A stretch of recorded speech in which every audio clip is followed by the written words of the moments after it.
Yo, what's up, guys? Fucking crazy busy day, dude. Today was our first day after the international Azov unit was announced last night, and holy shit, were we slammed with applications and calls and texts and emails, and it was awesome, dude. Very, very cool. It's pretty awesome to see how many people want to help, and of course, the Azov name does nothing but help. People want to come join and come help, right? Because they know it's got a solid reputation, and they'll take care of their people. So appreciate that. Couple of things real quick.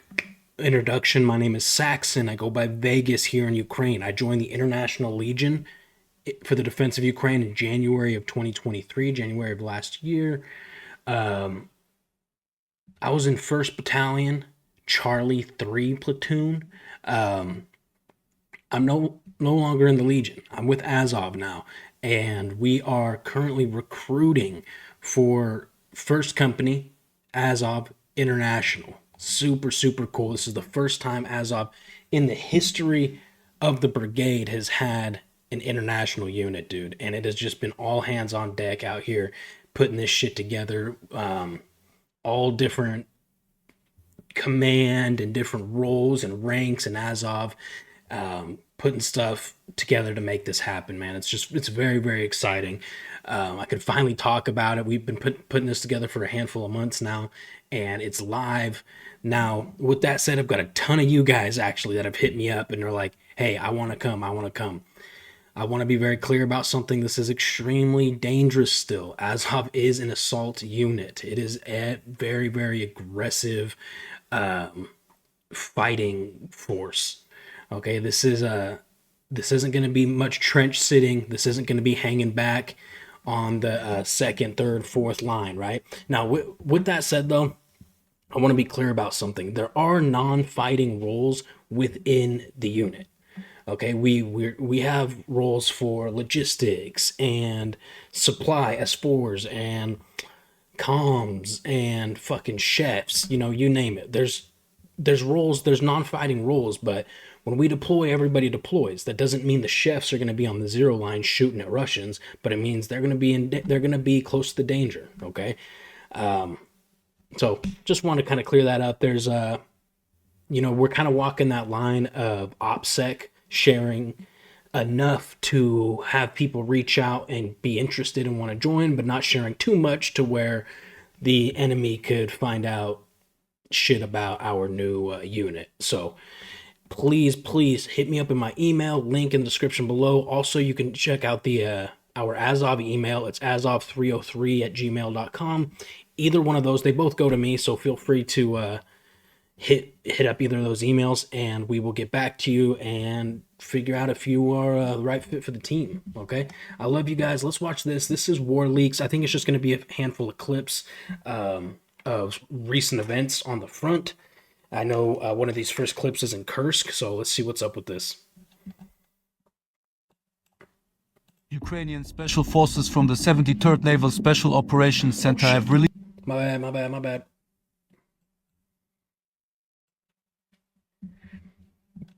Footage showing the elimination of an assaulting North Korean infantry squad in the Kursk region.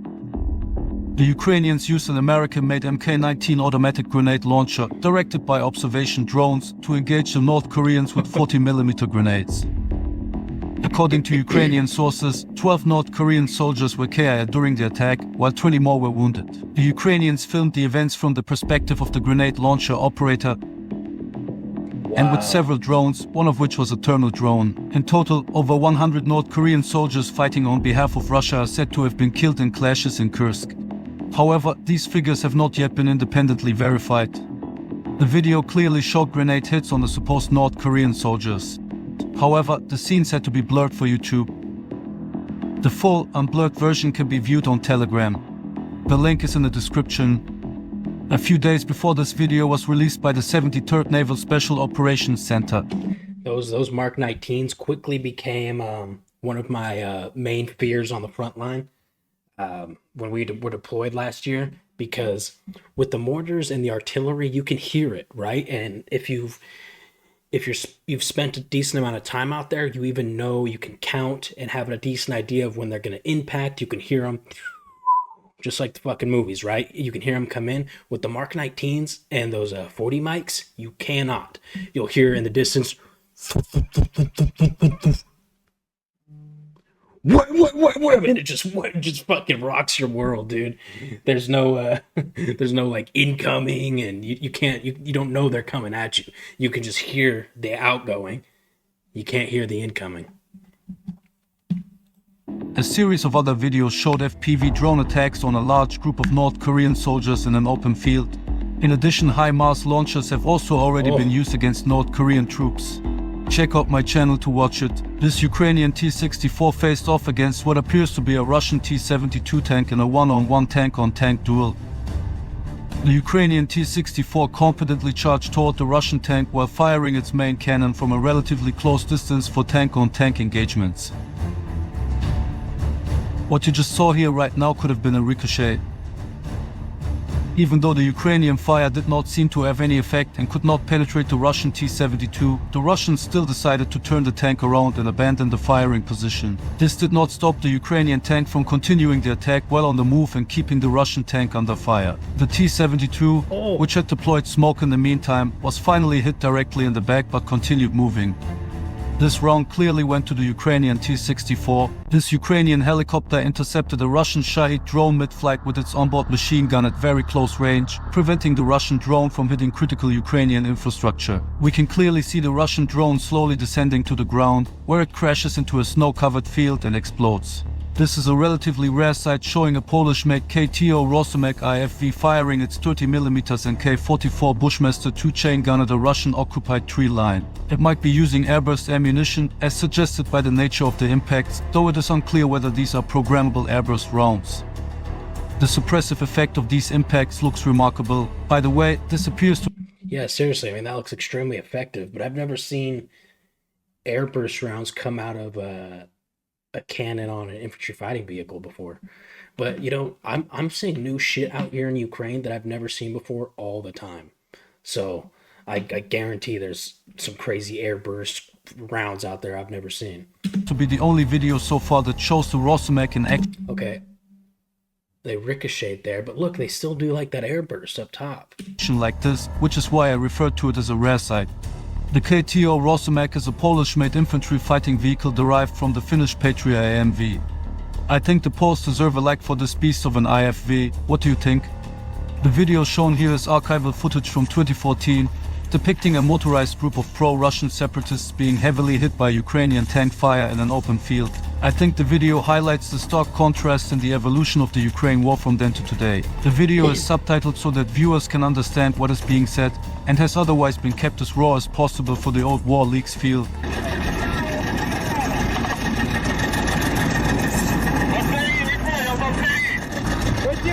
Потихоньку, вперед!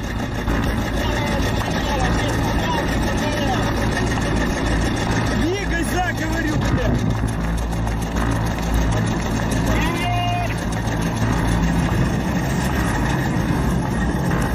А эти что за люди? Они нахуй стреляют!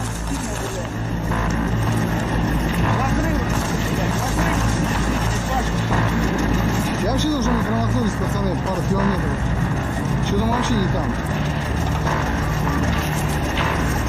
Слышите, откуда короче? Так, сюда далеко.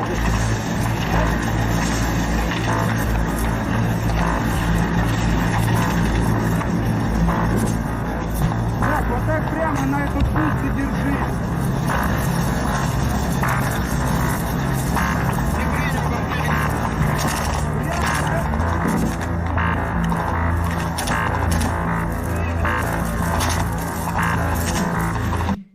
Nobody's got armor on or helmets.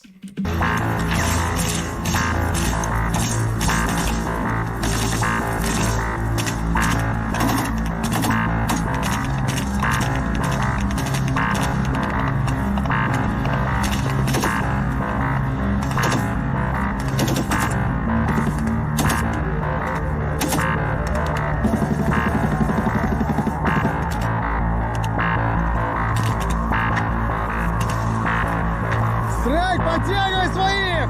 Стрель! Стрель, подтягивай!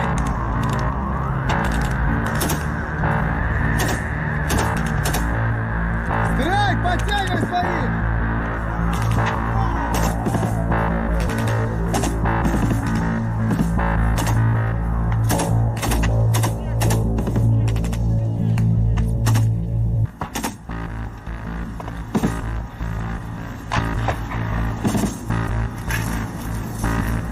Мы так ушли далеко в глубь, это пиздец. Мы вышли вообще из строя. Подожди, надо дождаться, выровняться. Тухни он. Сейчас нас зажмут тут с двух сторон. Стой, давай сейчас линию надо выравнивать.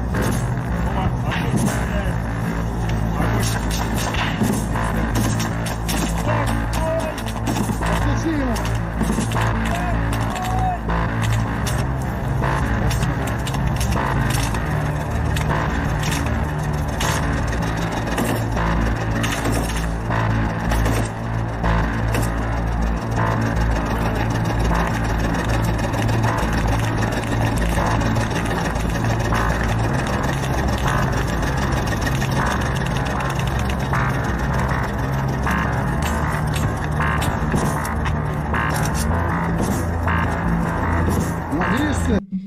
It's pretty amazing to see how different things are now, right? I mean, you got infantry right here actually posted in the field, taking firing positions, prone.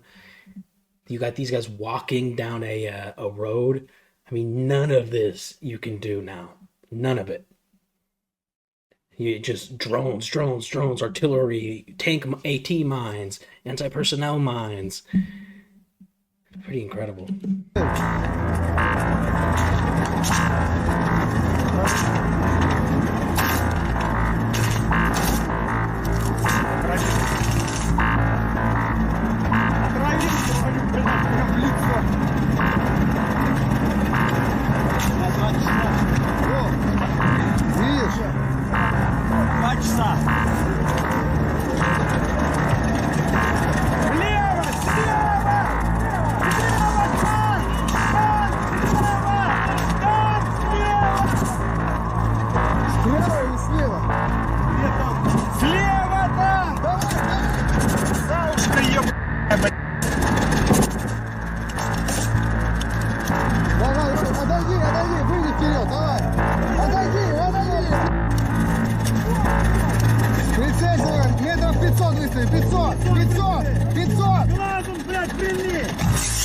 Давай!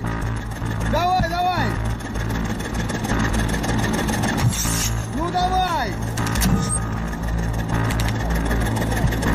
Рядом еще один давай! Давай еще один! Давай, давай! Подожди, пусть дым осеет, подожди. А что, уебался? Выйди вперед еще, вперед! Не, влево, влево, стой, стой! Аккуратно! Влево, блядь, влево уйди! Еще, влево!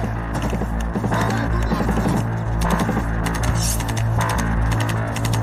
Стой, стой, там Беном, стой! Давай!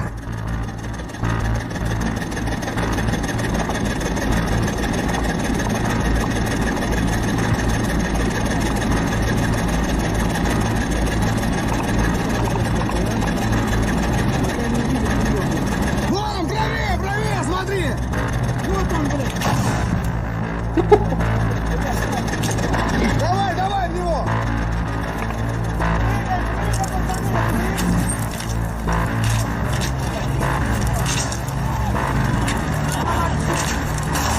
Oops.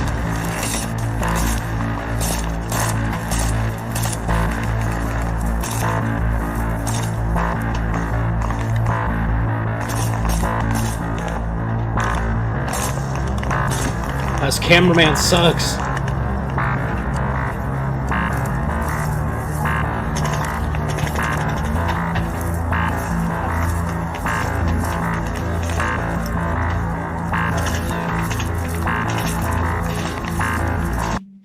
See, that guy's just walking. Did you see they were carrying that that casualty on one of those what they call a mega mover stretcher.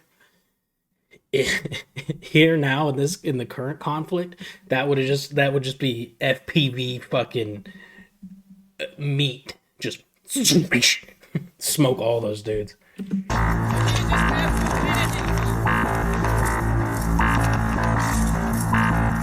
Так, помоги раненого. Иди. Помоги, помоги.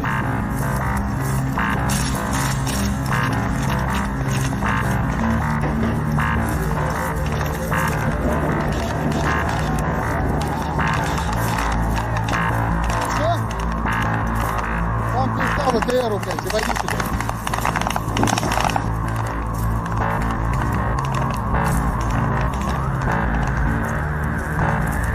Строй, помогай, забирай раненого, блядь! It's almost surreal just seeing this kind of this kind of combat in Ukraine without the drones in the air.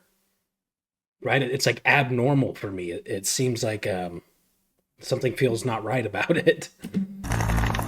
Like my thoughts like how are they doing that? How are they standing out there?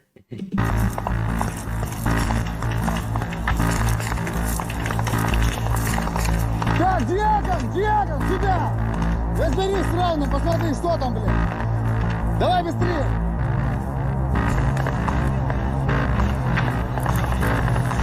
Блядь, вы что, одного человека взять не можете, нахуй? Попали, что ли?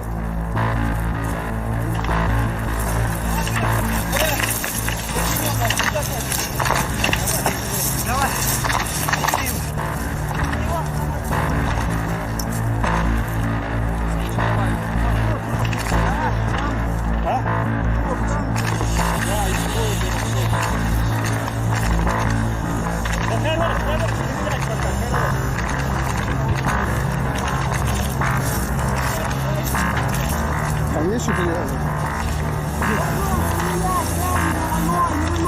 Давай, бери, страйк, пошли!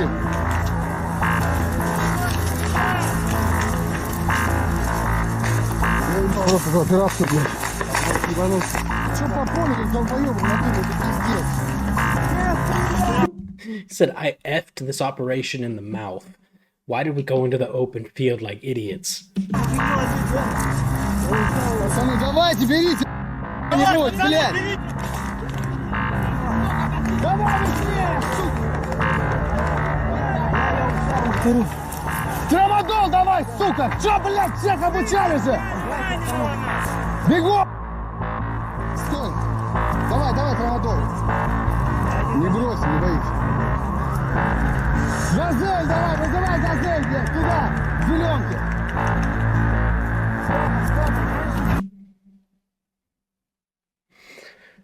That's crazy, man. I mean, that's pretty cool to see a perspective 10 years ago in the same, locations. It's also comforting to see that 10 years ago Russia hasn't learned a goddamn thing and they're still getting bodied on their assaults. I mean, I'm being dramatic because obviously they've learned a lot, especially in this conflict. They've learned quickly, faster than a lot of us expected them to. Arguably, some could say they're learning faster than we are at this point. But anyways, my point is this assault actually looked a lot more organized than a lot of the Russian assaults we've actually seen on this channel. And I don't believe that these guys, well, technically they weren't Russian military, right? They were separatists, but from what we understand about the conflict in the earlier years of 2014, 2015, it was Russian military. They just were under kind of a label of being rebels or separatists. That was cool. I don't think we rarely see video footage from early on in the war. A lot of people don't even know that they were fighting that early on. I mean, the truth is Russia has been a tyrant to its neighbors for decades. Not just Ukraine. Multiple of its neighbors, it has just been a fucking nightmare to. Killing their people, being tyrannical, taking their land, stealing their things, their resources. I don't know. It's a shit nation with shit leadership. Okay, so we'll leave it at that. You guys, again, please, since we are now live, hit me up if you want to join Azov, man. Military and combat experience is not required, but it's very much recommended because, like I said, this is an assault unit. The good thing about Azov is everybody's going to get trained to this base level of infantry soldier, right? And since it's Azov, it's already going to be above your average, your standard infantry training. Even, even cooks and comms and logistics guys, everybody's going to be able to fight. That doesn't mean you'll be on the zero line. But also, I wanted to mention this. Huge props to anybody thinking about coming out here. Please know how dangerous it is. If you're not serious about it, don't waste mine or anybody else's time that you end up reaching through these emails, through the email or the application link, because we got a lot of people to reach out to. And for people who were just able to set down their Xbox controller and then pick up their phone, they're like, I'm going to do this. I'm going to join. You know what I mean? But they have zero intention of actually coming to country within the next 12 months. So save yourself the time and save us some time. Continue to support on the videos. Do your own thing. And let us get to the people who actually want to come out here and serve. With that said, I love you guys. Thank you for all the support. This channel is only going to get bigger. And I'm just stoked, man. I wake up every day like fucking Christmas morning because the opportunity that we have here with Azov. So I love you guys. I'll see you in the next video.